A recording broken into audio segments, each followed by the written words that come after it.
It was one of those first great spring days of the year where having fun sounded better than my adult responsibilities, and I set out towards Bristol with an adventure in mind. My only obstacle was how to get there, which was at least 80% of that aforementioned adventure. My plan was to bushwhack up towards a remote and grueling area of the Bristol mountainscape, spitefully called Hell's Half Acre by silver miners over a century ago. An area with an incredibly gothic ledger of tales affixed to it. There are no trails here, no signage or public access.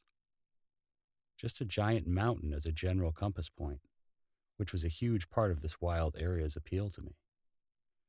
With a photocopied town tax map in hand, I studied the property boundaries and saw my portal, a narrow sliver of land between two lots that was owned by the National Forest.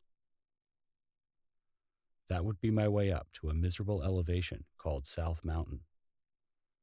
Parking the car off a no-trafficked gravel back road, I simply entered the woods and walked in the direction of the mountain. I knew as long as I was going up, I was technically going in the direction I wanted. My feet began finding numerous pine needle-covered holes in the ground that are easy to slip into while walking, and roll an ankle if you're lucky. Others are more unfortunate, I suppose, and leave with broken limbs.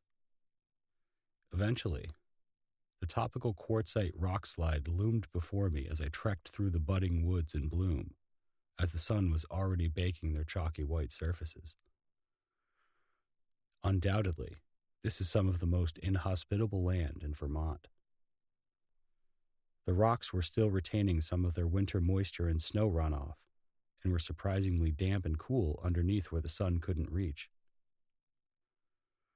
It was a surreal world up there on these slopes. I could only imagine what the miners of yesteryear had to endure here. Some of the old shafts were still visible underneath toppled boulders and through drifts of decomposing leaves and pine needles, but were far too dangerous to venture down into without more planning on my part. And alas, no silver to be found. What's this about silver? The formidable landscape of boulders is where Vermont's most well-known treasure tale once conspired a few centuries ago, and is practically a ghost of an occurrence nowadays that can barely be traced with a bit of optimistic scrutiny.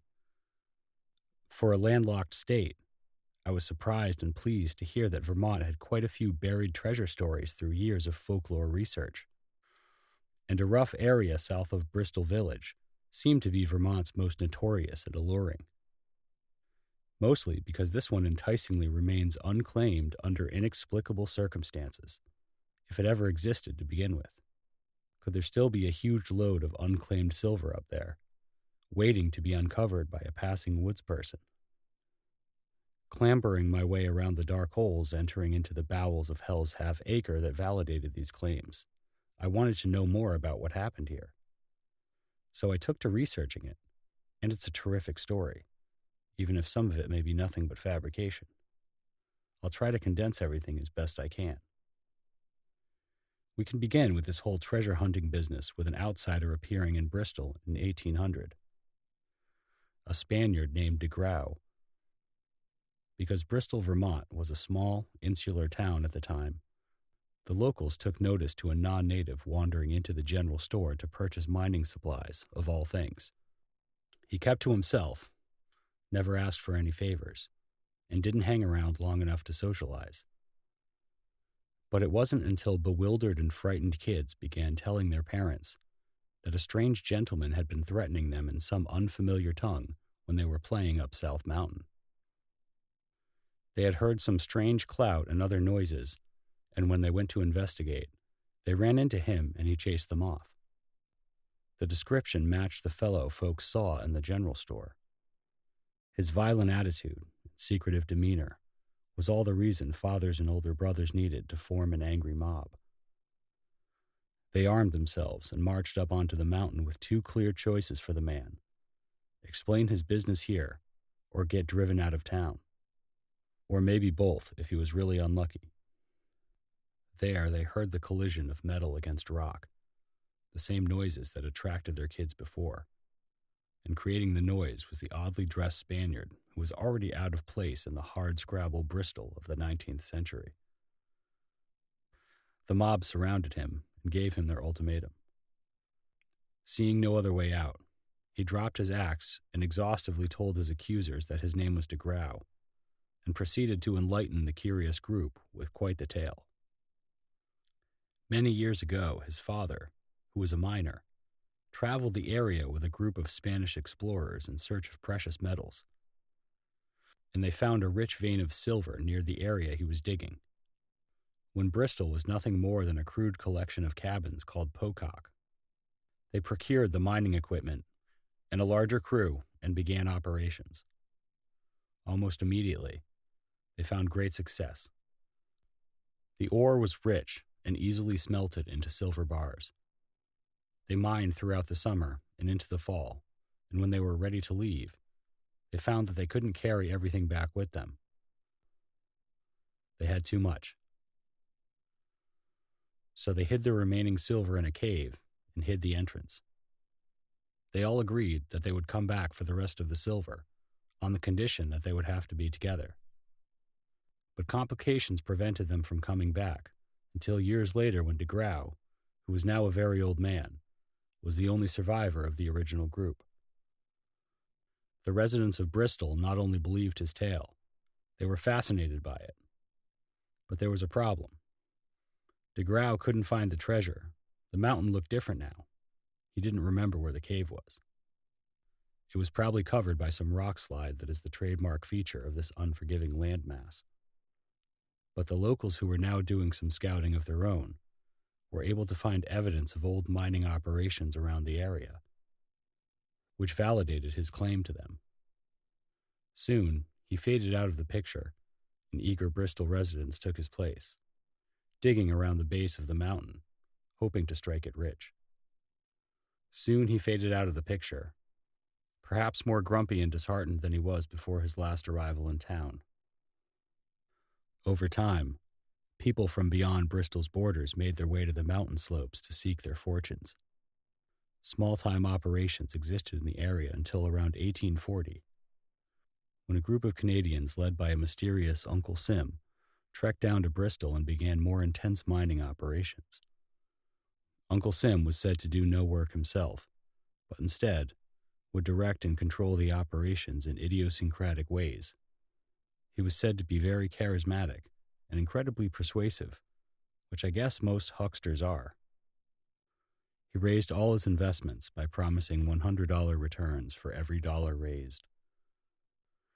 Instead of doing the traditional scouting and digging, which relied on methodology and wisdom, Uncle Sim had a better idea and hired a fortune teller, a clairvoyant Calais woman named Sleeping Lucy Ainsworth, Vermont's most infamous spiritualist, to guide them and tell them where to dig mine shafts.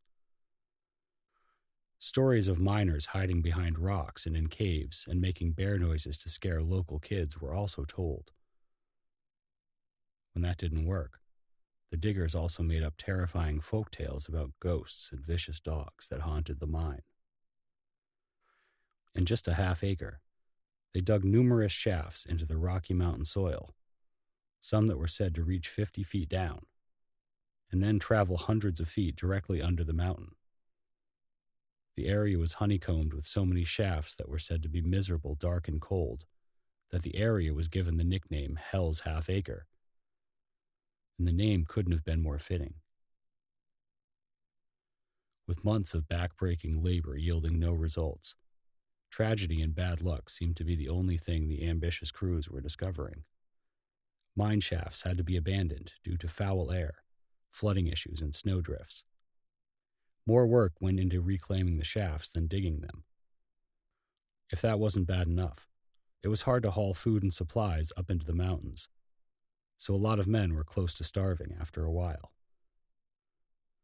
By 1852, Uncle Sim begrudgingly gave up, packed up his crew, and headed back to Canada.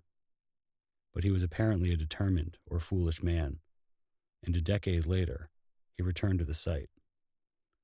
With the aid of a new conjurer, he was assured that all he had to do was move a few rocks, and he would discover the elusive passage which contained the treasure. But his effort was shorter-lived than his first one. An old man by now, he eventually swallowed the taste of defeat and left Bristol, vanishing into obscurity.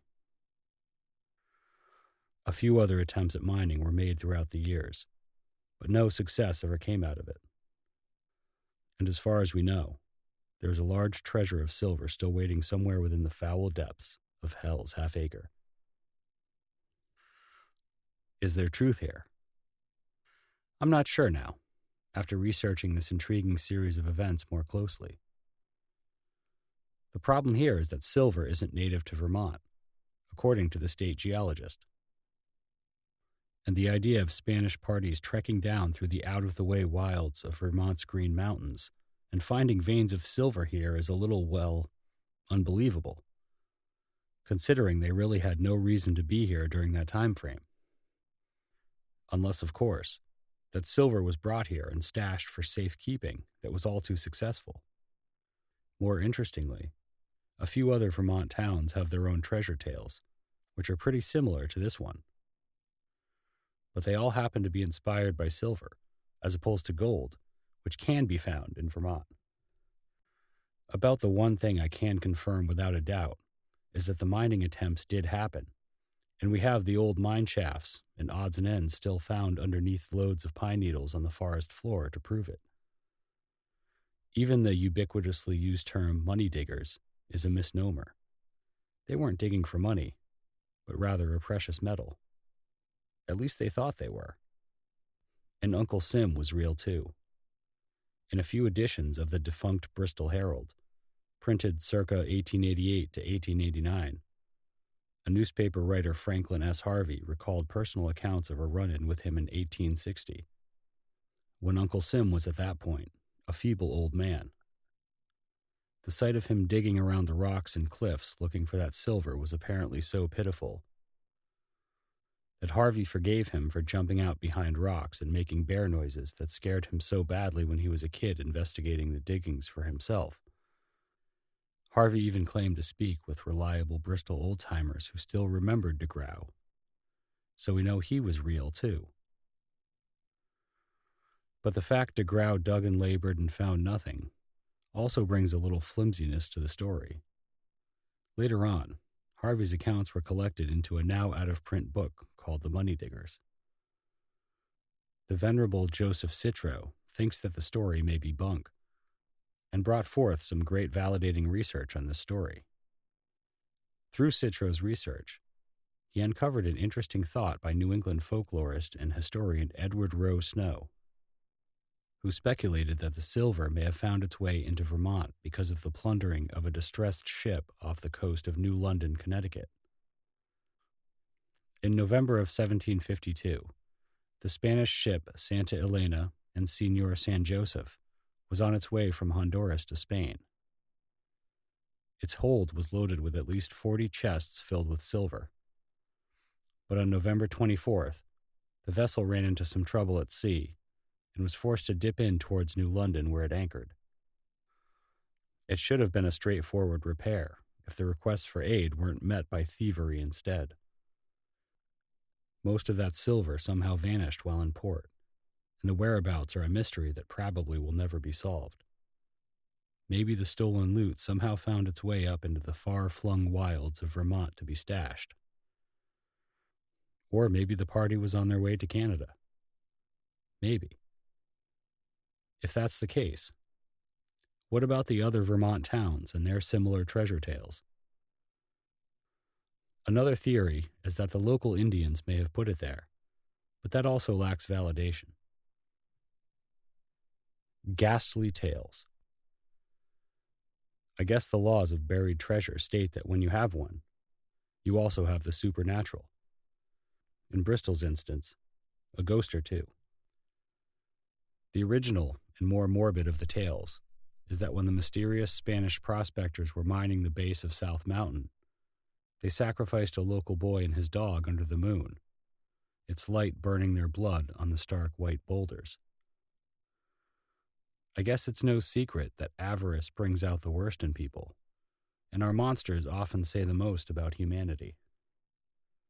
Anyways, This grim act was supposed to supernaturally bound the boy to protect the mine for all eternity.